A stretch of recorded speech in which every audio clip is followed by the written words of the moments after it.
Welcome.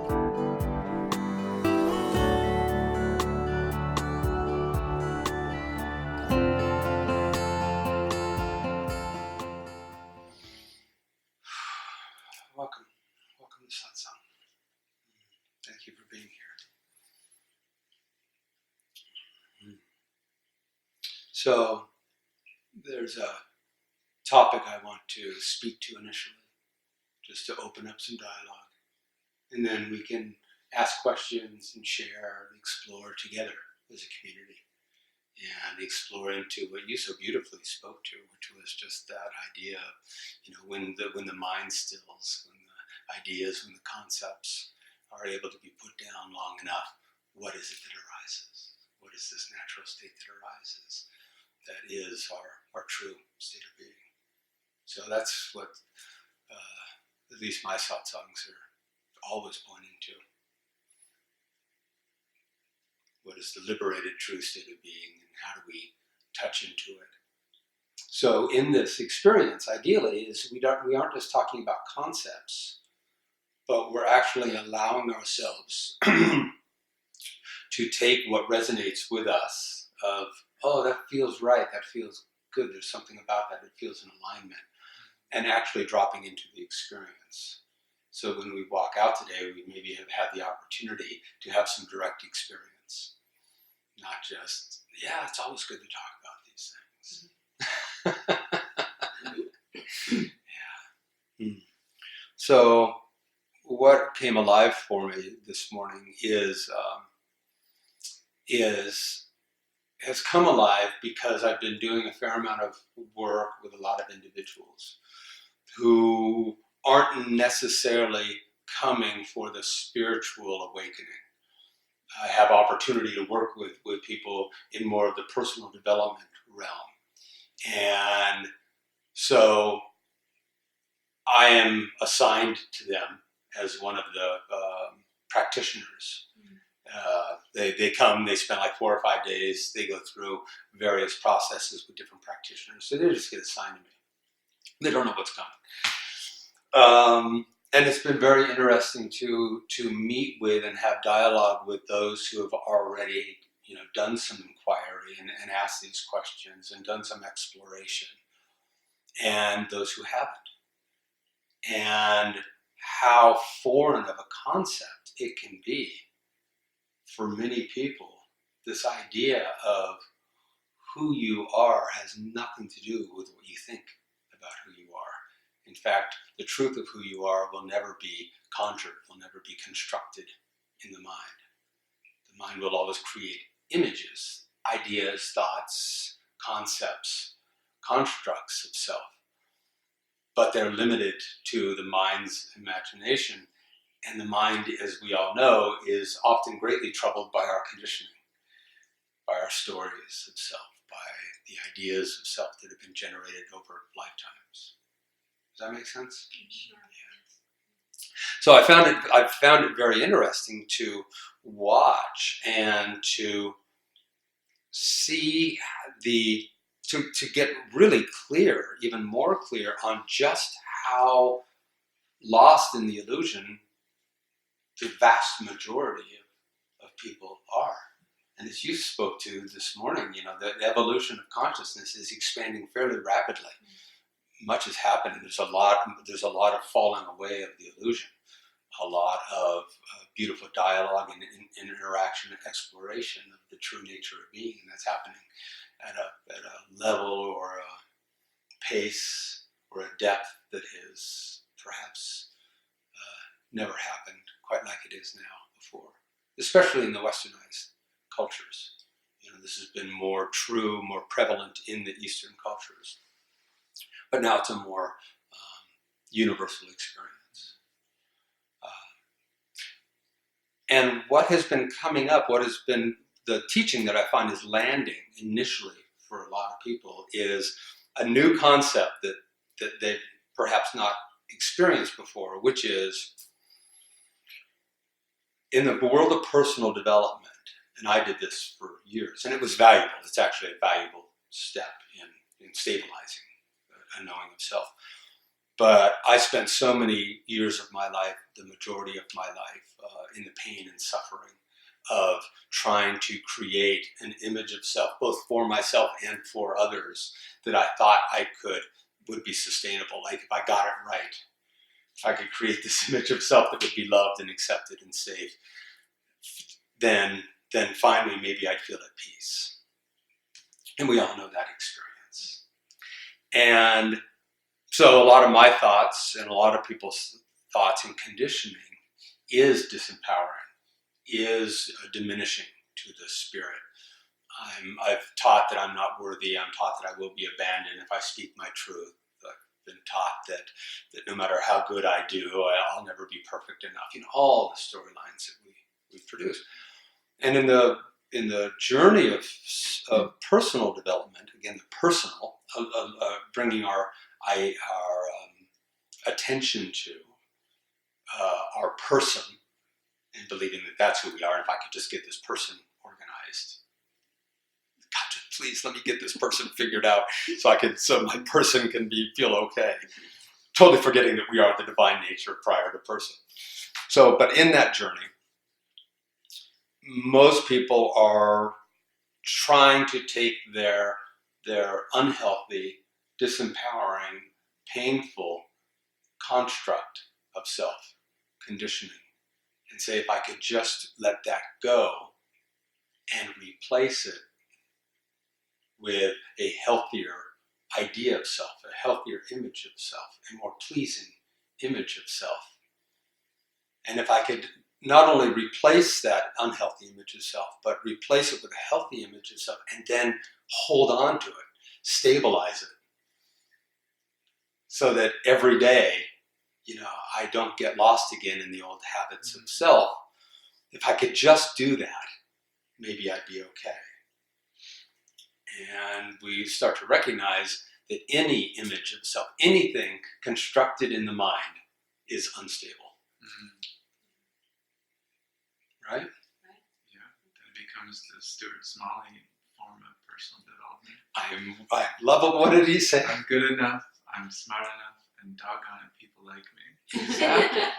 And then the question is, but they don't always like you. And what about then? Are you still okay? And it dawned on me this morning. I'm pointing because it dawned on me this morning in a room over there. It dawned on me this morning that it actually becomes even more of an attachment, more of an addiction, this healthy state of being that we're trying to create. Of course we want to let go of the crappy sense of self, right? We are addicted to it only because of habit. But then as we learn to start to let that go and we're trying to replace it with a healthy one, that healthy one becomes even more of an attachment because, hey, this is starting to feel good. Please don't let this one go away. And we're just as trapped in an image of self, constructed image of self. So I was having this session with this wonderful woman the other day, and she nailed it. She landed on it so beautifully. As I was guiding her toward this concept of don't necessarily act so fast just to replace the old image of self with a new image of self, even a healthier one. Let all of that go. What if you let that all go? Oh, I've got disempowering thoughts about self. Well, let me replace those with good thoughts about self. But it's still, the thoughts are forms, thought forms. They're heavy, they're dense. When we believe in them, then we're just believing in a thought. Thoughts aren't real, thoughts are made up. So anytime it's okay, whether disempowering thoughts or good thoughts, it's still a construct. And that construct is actually keeping down, not allowing the truth to arise. It's like pavement, we're just putting new ideas and new constructs on top of the truth. When those release, when we just stop trying to image ourselves as anything personal, when that releases, it's like unpaving a beautiful piece of land. This naturally arises. We just got to stop trying to be something. We already are whole. We already are everything. We just got to stop trying to be something, a phenomenon. If I could be a better self, just trying to replace a disempowering form with an empowering form, but it's still a form that is temporary. So when I was guiding this woman in this way, and she was really landing on this, she felt the fear that we all feel in this. It is classic. The fear of, wait a minute, hold on here. You're asking me to stop being any idea of self. And what she landed on, she said, this feels very uncomfortable and very scary. And when we explored why, she said it beautifully. She said, because you're asking me to let go of something that I have been trying to create my entire life. Spend my entire life trying to get rid of this feeling of hopelessness or helplessness or angst and replace it with something healthier. And you're saying to me, no, not even that. Let go of that. The ego, the idea, ego just being our separate sense of separate identity, says, no, I have to be someone. I have to be something. It doesn't have the faith in just, I am, just the being. I'm already the being.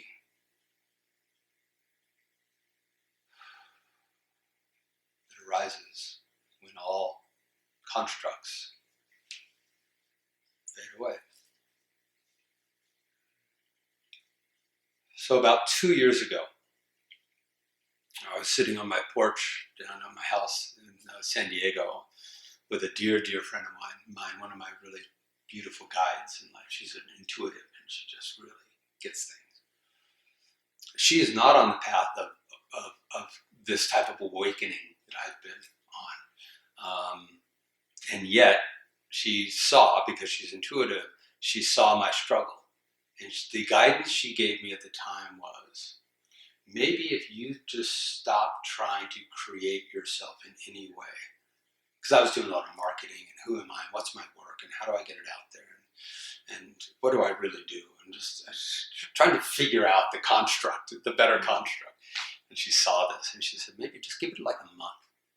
Give it a month and just stop trying to create yourself as anything.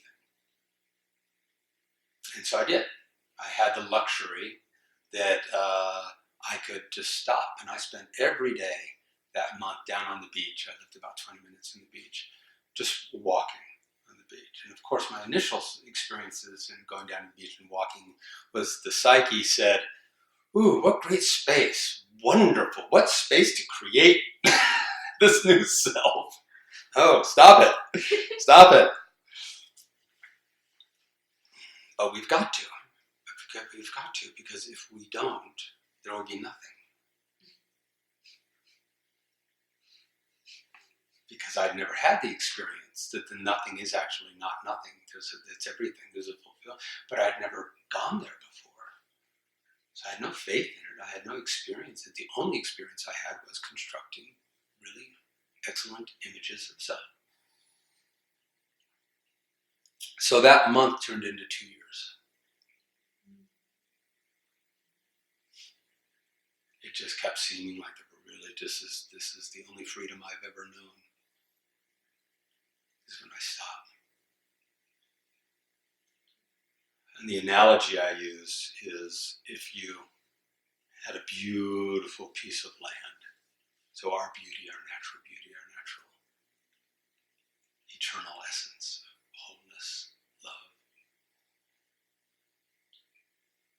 beyond description. Right? The natural state of being is beyond any description. And if we imagine that as a piece of land, and we didn't know the value of it. So we spent a life constructing a self, and imagine that as a house.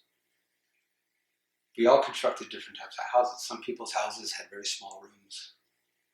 Some people's houses didn't have a lot of windows to keep others out. Some people's houses are adorned in gold and glitter and the whole bit because the world out there sucks. So I need to create this world in here where I feel validated. So we all have these different constructs. And then we get to a point in our lives where something in us says, this doesn't feel real, doesn't feel authentic, it feels built. So hopefully we come to a place where we have enough faith to start letting it go. The image, the illusion. I can say destroy it, but in the destruction of it, it's really just a stopping constructing it. Stop maintaining it. Let it start to fall away.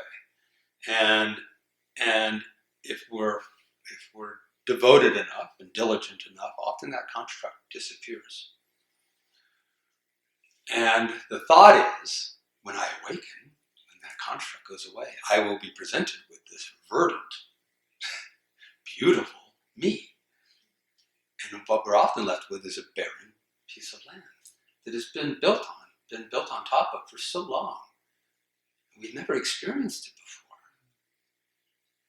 So we're standing there and it feels quite barren and a bit empty. This is what this woman was speaking to the other day. I'm trying to build this new house, and you're telling me don't build any house. And I'm left going, I got nothing. This feels quite barren. I've never been here before. It feels quite barren. If we can endure that long enough, if we can have faith in this long enough, what we find is that just by being present and patient and loving and nurturing, that true nature of who we are starts to feel the light, feel the love, the acceptance, the permission. And it just starts to bloom naturally. But we got to stop putting any sort of a construct on it. Well, I won't build a whole house, just a deck.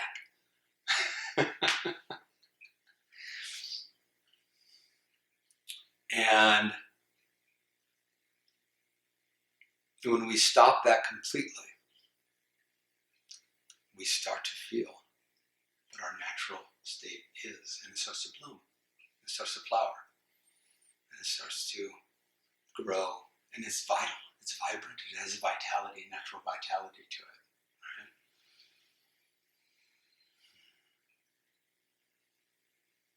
So we practice this in our meditations, we practice this in our stillness, because it's really hard to practice it in our daily waking life with so much of the illusion around us and so much of the old habit of self. So we practice it long enough in our meditations of, okay, what if I put all that construct down? What if I wiped away the old house and didn't build anything else? So just try that right now. Just be still and imagine no construct of self, no image of self, nothing necessary, no structure.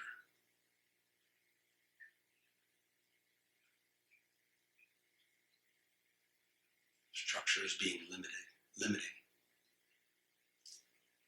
Structures need to be maintained, defended.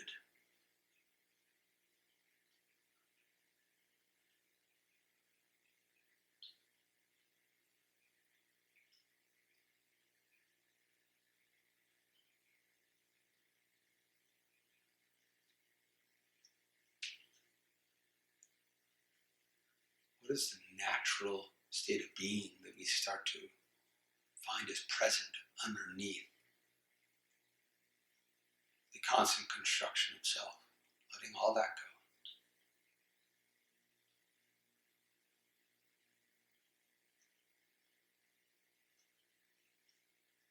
Putting it all down just long enough to have an experience, a direct experience.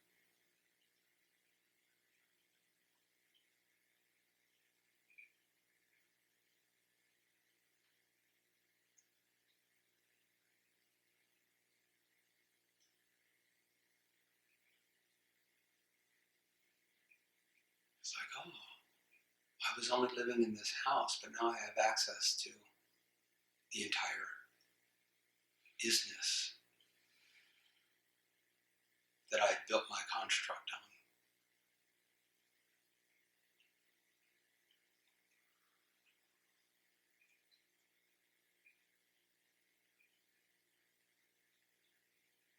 then I no longer come in and out of myself. Well, when I go into my house, I'm in my sleep state, and when I come out of my house, I'm back out into the fullness, the possibility.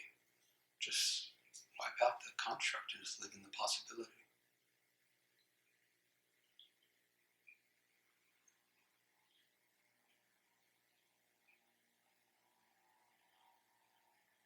And the last thing I'll say about this, and we'll open up for discussion, is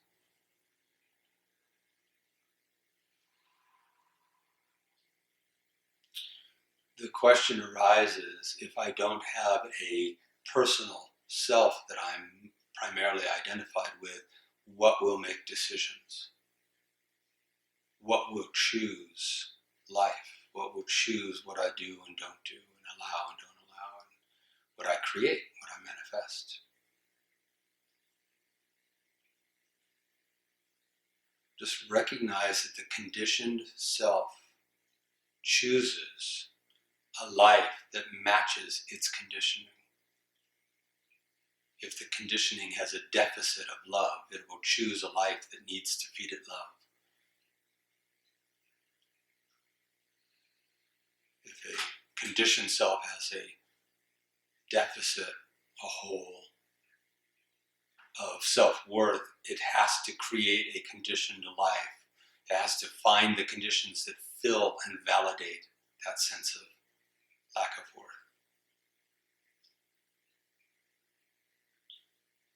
When we let go of all the conditioning, all the construct, all the image, healthy or not, what we find is our natural peace, our natural grace, our natural wholeness, our natural vitality and aliveness and isness.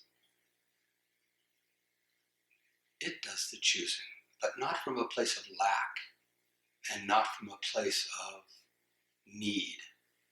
It simply chooses to manifest a world around it that is most resonant, most aligned with the truth that we already are. What will motivate my choices if I let go of this construct, this image of self?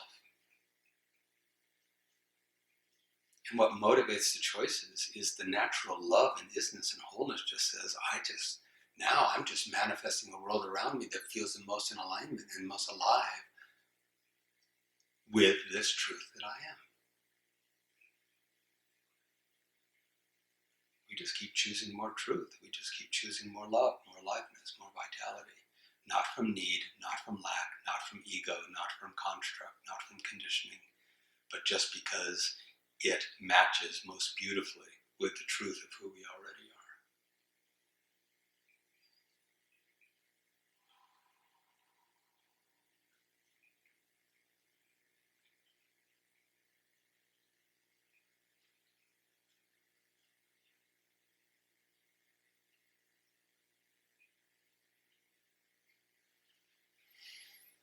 And is that not freedom?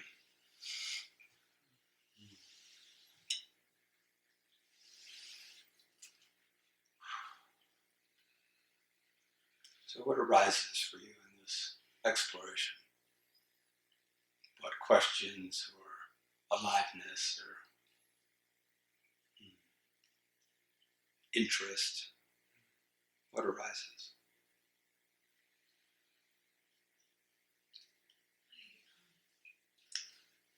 A couple of months ago, I had a day in which I really resided in presence.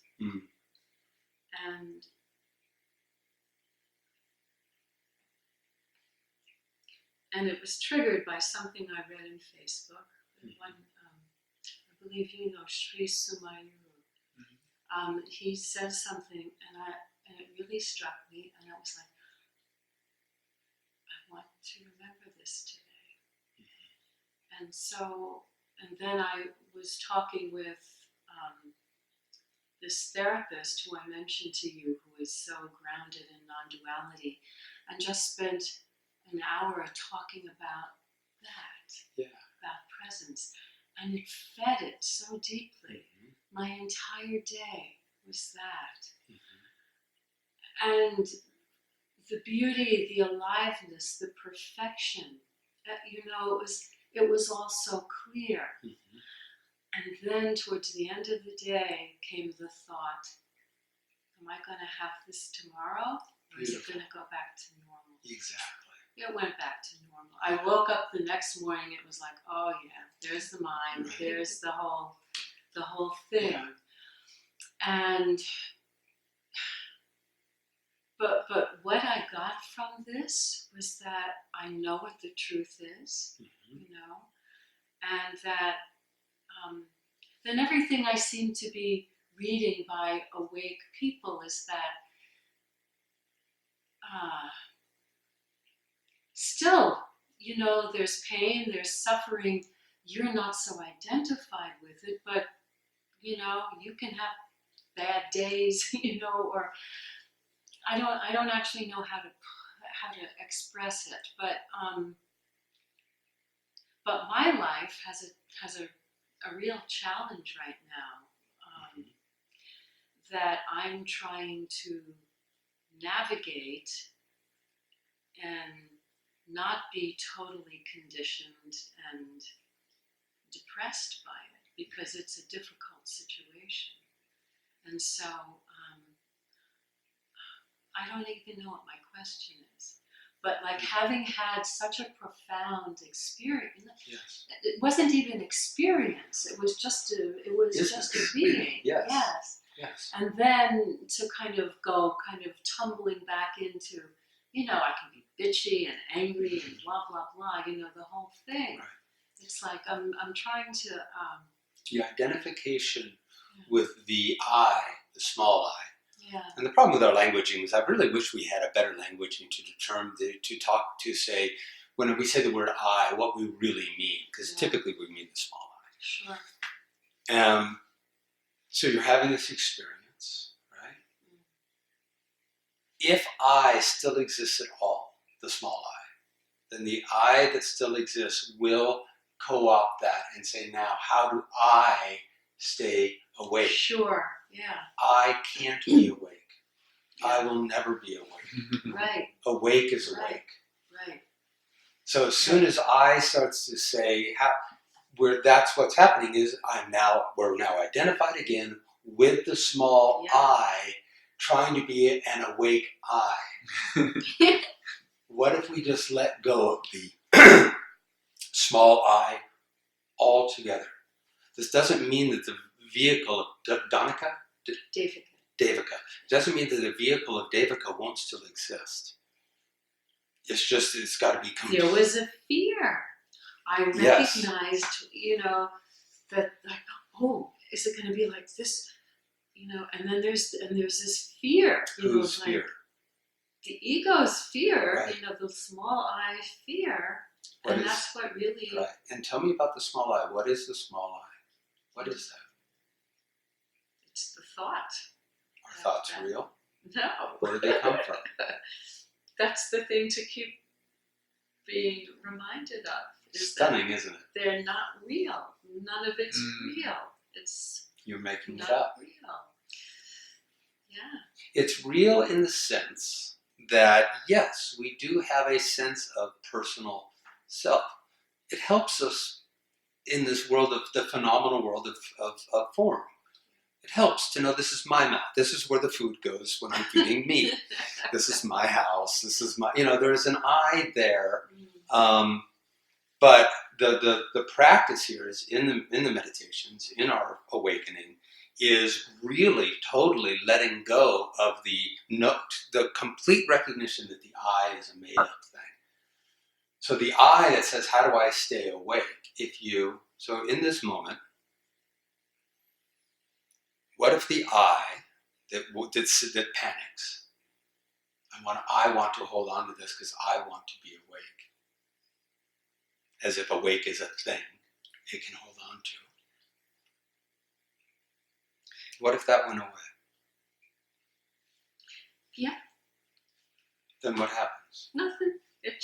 Everything just is anyway. It just is. You're kind of back in that state that you were in, right? Yeah. I want it to last. I want it to hang on. This is kind of what we were talking about this last week. How do I know when I'm awake? How do I maintain the awake? And the analogy is, imagine going to sleep at night. And you're lying there trying to fall asleep. And there's a part of you that says, am I asleep yet? Clearly you're not, because you're still asking, you're still present enough, you're still awake to ask the question, am I asleep? And there's a part of us that says, what if, in trying to fall asleep, there's a part of us that would not go away because it said, I want to be present when sleep happens. I want to be present when sleep happens. I don't want to miss the experience of sleep. We would never fall asleep. As we're falling awake, the I that wants to be present for the awakened experience, as if it could claim it, as if it could own it, needs to go away. As long as that small I is there saying, this is going to be so cool when I'm finally awake. I can't wait. I want to be present for it. I want to know what it's like. I want to be able to claim it. I want to be able to crow about it. I want to be able to have the experience. Sorry, this is the paradox. That I has to go away as much as the I who is saying, I want to be present when I fall asleep. With one eye open, am I asleep yet? Am I asleep yet? Can't happen. And the fear is then, but you're telling me this this what this woman said the other day, it was so perfect, but I have been trying to construct this in a healthy way for my entire life. And if I'm not that either, if I'm not my unhealthy or healthy construct of self, I won't exist. Yay, yes, you're right.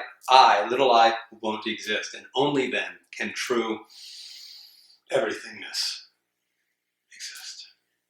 Well, it already exists, but be present, bloom. So that's pretty much what I've been staying with since it's like this, okay. The consolation prize is like knowing, no matter what I do, no matter, it all just is. Yes. Whether this the little I knows it or not, and so that's like the consolation prize in a way for. And when the little I tries to know it, Yeah. then the identification still is primarily on the little I. Yeah. Yeah.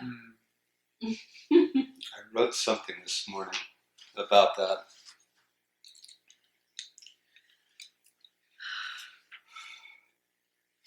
Choosing a phenomenal world that is resonant with our truth. The ego chooses from lack and fear. What will make me feel safe, whole, loved, worthy? That's how the ego self chooses. And we're afraid to let that go. What if I let go of this ego self doesn't exist? Well, how will I choose things?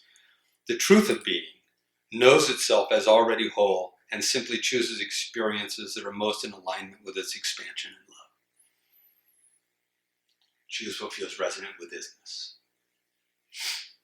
Awake, quote, awake, is a state of being, not a thing that little I experiences as a phenomenon.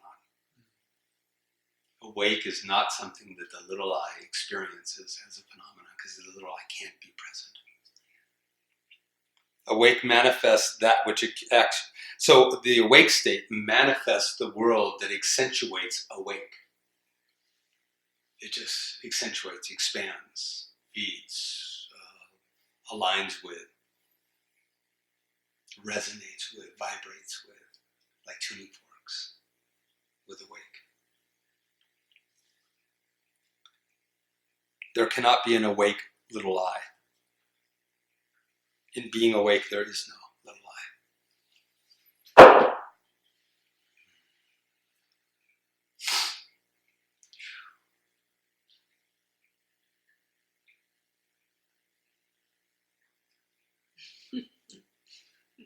So to your point, we just keep having to recognize it and watch it, and when it comes up, catch it.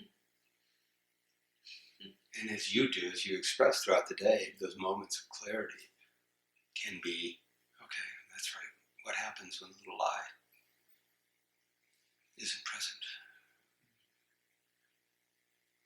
Can I start to have faith in an experience of awakeness choosing life, awakeness being motivating this vehicle instead of my conditioning motivating the vehicle? Let just the awakeness motivate the character. Chess. There's a guy named Chess. He's a construct. He's an image. He's temporary.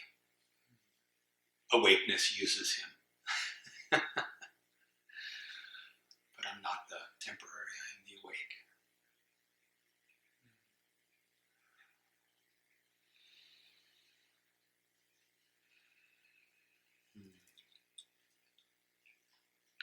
And all the techniques just exhaust the mind. That's what I've been meditating on. All the things that we learn and read and all the philosophies and strategies, it's all just to exhaust the mind. Just so that it finally, naturally, and authentically gives up. Like, wow, I really can't do anything to bring about this awakening. I can't wake up. The little I, why can't I wake up? Because you still are asking the question. You're still here to ask the question. Yeah, it's so utterly bizarre and entertaining, but also really confusing. And so I just watched the process over and over and over, like, wow, part of me is still trying. It's still like, I'm going to get it. I'm going to do it. I'm going to, get smarter and wiser and learn from my mistakes and do it better the next time, And it's so funny just to watch all the strategizing and scheming. Like, okay, so this video will lead to this practice, and this practice will lead to this realization, and then this amount of time I put in will lead to this, as if it's like a college exam or something, or I'm getting brownie points on some level. So it's been really interesting, ever since I met you, because that marked a time in my life where I was going to another level of depth, and I met Bentinho and I met Shri, and I started working with Shri, and just surrounding myself with self-realization 24/7, and in that time, it wasn't that it was new for me. It was just a slightly different method. Having let go of the Ascended Master teachings, that was very difficult for me.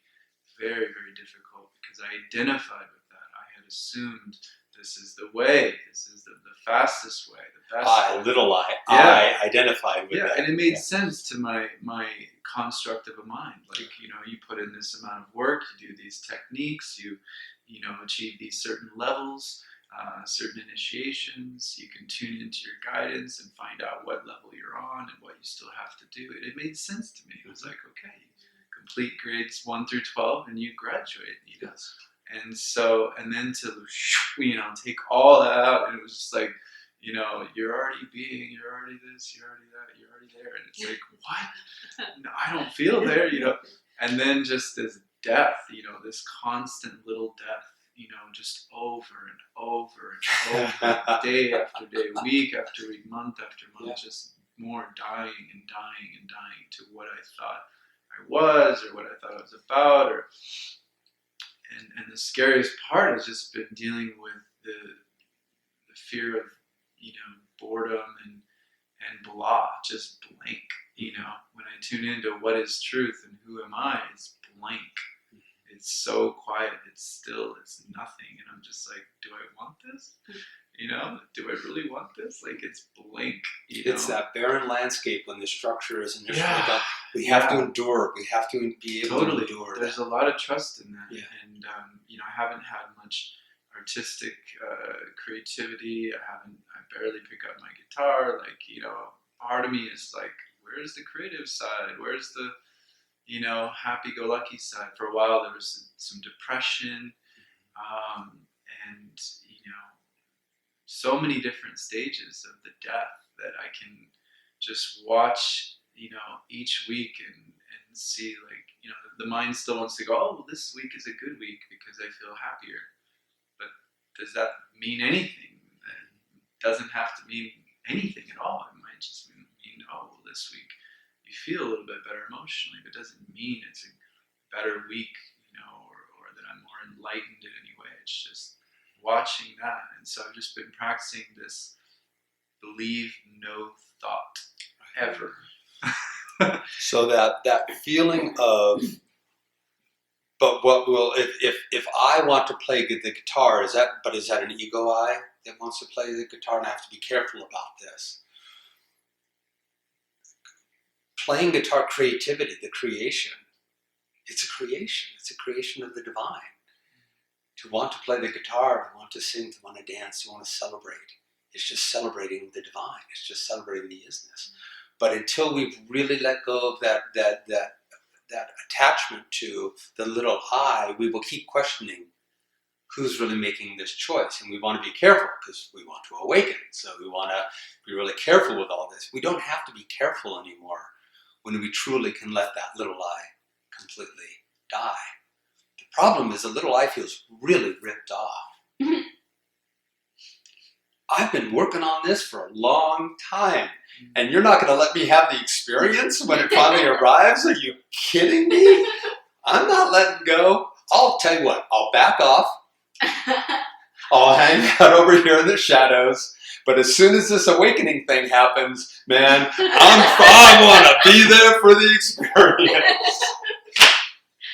Woo! But but the other thing is like following what's joyful. If there's no joy, if there's nothing pulling you to play the guitar, then don't Right. play it. That's But the if, biggest but thing. if there's like excitement, ooh, I can't wait.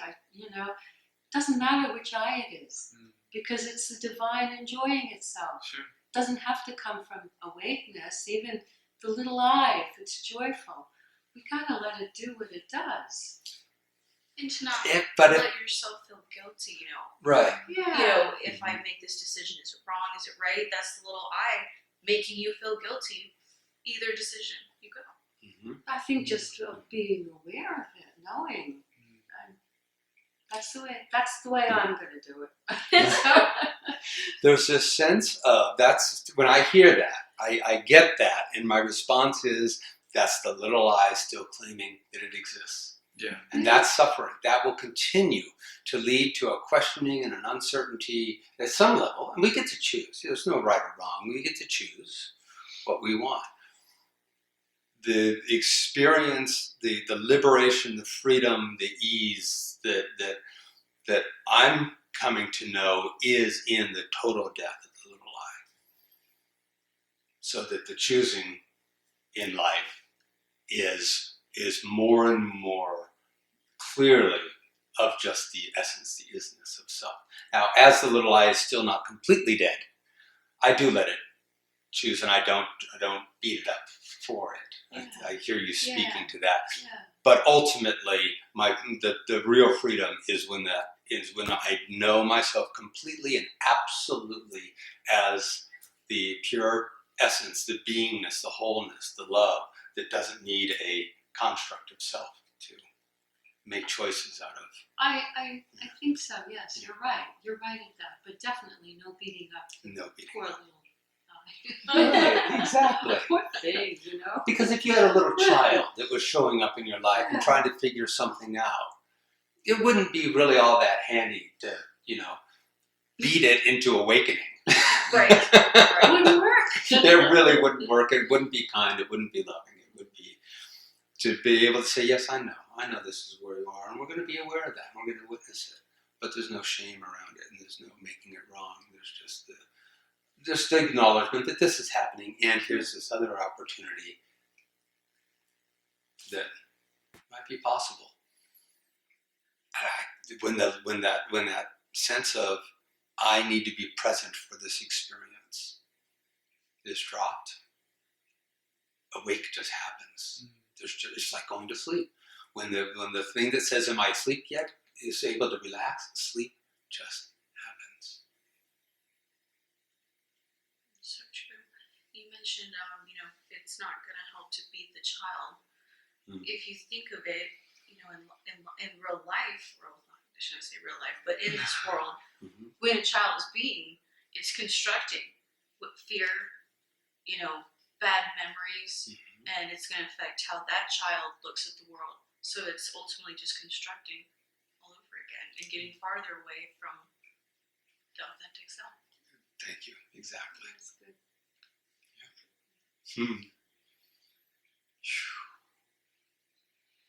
But boy, that idea of so let go of that too. But I've been working on that for a long time. It takes a tremendous amount of faith. I love that concept. The little eye going, no way, you're not going to rip me off. I am going to be present for this experience. I'm going to be present for this awakening. God damn it. God damn it. You're not ripping me off, man. I've been working on this for a long time. I have a lot invested in this. Right. I really do. And I want to know what it feels like when it shows up. Yeah. And the answer is it can't show up as long as you're still here waiting for the experience. Adi Shanti, once you sent that link to me, I watched several more of his stuff. I love his stuff, but I hadn't watched him for a while, and he's just so brilliant, just cuts right through it. He was just talking about the idea of having faith for the sake of having faith, just having faith in the entire process, the way the journey unfolds, rather than, oh, well, I have faith in God, that's what I believe in. He's like, throw that up. Just have faith that everything is happening for your awakening, and no matter what it looks like and what you may judge it to be, oh, it's supposed to look like this or it shouldn't go like this. Have faith, and that's just been my path lately. Is just not believing any thought and just having faith in exactly whatever the universe is bringing me to, and it's been liberating, because there was always that, I never thought of myself as a high achiever type A type of person, but spiritually I think I have the type A mentality. You're going to be a really good spirit. You're going to be really good at spiritual. I remember saying to my dad, in 2010 or 12 or something, I was like, Dad, I'm proud of what I've done on a career financial level, even though it may not be 6 figures and all that stuff. I'm proud of that. However, on the spiritual side, that's where I shine, but you may not ever see what that looks like. It's not like something you bring home to your parents and say, look what I did today, And so I just had to be like, I'm on a path, and the achievement or whatever it is that I receive or realize is not something I can really share with you all that much. And you just have to know that I'm committed to something, and I'm very, very dedicated, but it may not be becoming the CEO of some company which you would prefer and approve of. So it's been interesting, just letting go of any sense of achievement and just really getting into the beingness of not needing to achieve anything. Yeah. It's hard to say to a parent or anyone who's not studied or in this path of exploration to say, when they say, how are you? And you say, that's amazing, I don't exist. I don't exist. And so therefore there's this deep peace, there's this presence, there's just this. It's like you're speaking a different language to them. They don't understand. No, exactly. And you mentioned your dad, back to, what the little I has built, most of our lives is, I feel like a lot of people share the common thought. You have that desire, you want your parents to be proud of you. You want them to be happy with what you've done in your life. And like you said, it's something that you're at peace with and that you're dedicated with. But, they might not understand. And that's another thing that you have to let go. And it's something that the little I, especially for me, fights very hard. Yeah. I had an image recently about a conditioned self being imagine a sphere that isn't smooth. It's got divots and it's got points. And it's like a micro a picture of a piece of pollen. They have these edges. And that's what I was speaking to earlier, that if that's our conditioning, and this pointy piece is, I got to prove that. And this little divot here is, oh, I'm not loved. It's going to try to find a world that matches. It's going to find a relationship, a world, a job, an experience that matches. But one thing that's really amazing is that with all of this, whatever you're presented with, if it looks like lack, if it looks like difficulty, in this one day that I had, I saw the perfection of it all, how it was all working for me. Even if it looked like, I don't want this, it was all still so perfect. Yeah. And that's the thing, is that everything is perfect for everyone, all the time. And that when this little eye drops away, you see it. I don't actually know how to put that together. But this was one of the things that I saw. Yeah. Was that utter perfection. How can it be otherwise? Yeah. But I don't get it now. So where does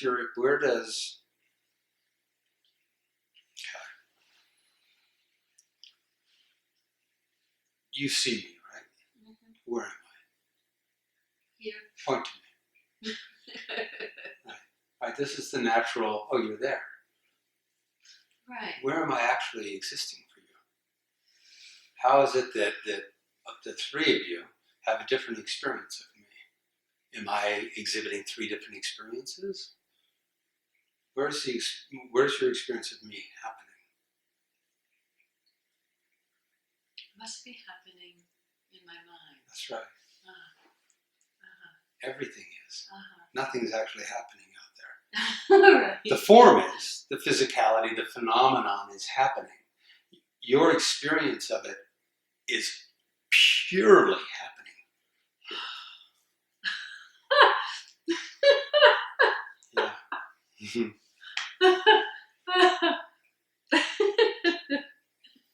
Oh, of course. So it's just happening. It's just happening. You just notice it. Adyashanti has a beautiful phrase. It says, what is what is happening just before you have a thought about it. As soon as you have a thought about it, you still call it real. That's what's happening. Yeah, it is what's happening here. It's not actually what's happening out there. That's just a phenomenon. It's just a shape, form happening. Wow. Yeah. It's quite liberating. Then I can let it be. Because I've really got it that when that day I went, I'm done. I'm done in navigating this entire life and letting all my experiences be dictated by my thoughts. These conditioned thoughts.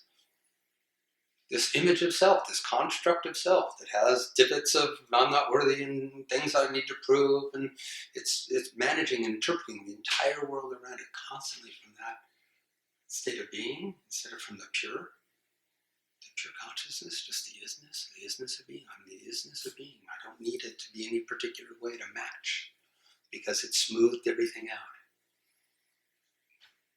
Now it's like jello. Things poke at it, and I go, ooh, it's interesting.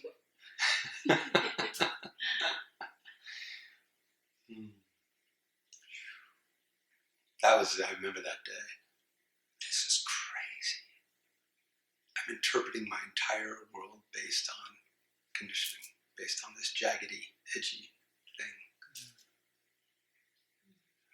There are no deficits, there are no divots, there are no points, it's all just is.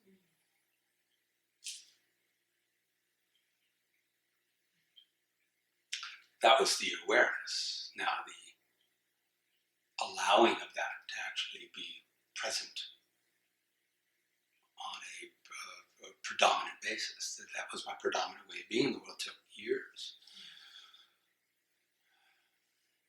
It's because it's always the direct experience. The knowing brings the moment of, oh my God. Now practice that in the meditation, in the stopping throughout the day. Just everything is happening here. Boy.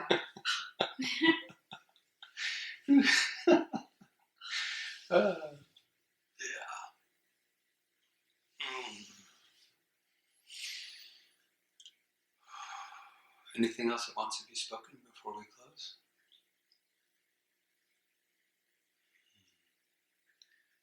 Just that it's good to come together. Yes. I really love the discussion, the support, the insights from one another. That we're all in this together as one being, one mind, one, collective experience. So it's really helpful to see the reflections and hear the different insights on this strange and wonderful journey. Yeah. Absolutely. Yeah. Such a journey. That on a banger. The old one dropped. Do you want me to get it for you? Sure. That'd be awesome. Cool, thanks. Because otherwise somebody someday would say, so how did you break that bowl? Well, I smacked it with a piece of ironwood. Maybe a pointy piece of ironwood. Maybe that wasn't the best thing to do. So take this opportunity to drop into some direct experience of what today spoke to your truth, what today resonated the most with your innate state of being, and playing with the idea of the truth that ultimately the little I can't be present for the awakening.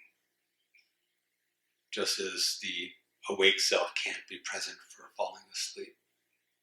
It has to let go. To fall awake, the asleep self who's waiting to say, oh, I can't wait to be awake, needs to go